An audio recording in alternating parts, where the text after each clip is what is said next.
Okay, magandang araw po sa inyo mga boss. Lawak Pangasinan Project Part 9. So update lang po tayo rito. So nag-expanded na po tayo, tapos nakapag waterproofing na po tayo sa likod tsaka dito sa dalawang side. So ang ulam nila ngayon, ano ba yan? Aling-asing. Alang-asing. Ayan, update lang po tayo rito mga boss. So dito sa kusina, okay na. So pintura na lang po lang kulang dyan, saka yung mga modular. Tapos dito pwede rin na po tayo magpintura. Padang Richard Gomez. So ayan, dito tayo. So dito pipinturan pa po namin itong ceiling bago namin nilagay yung mga accessories dito sa may toilet and bath.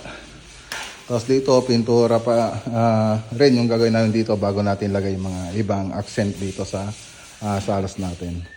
So maliit na project lang po ito mga boss.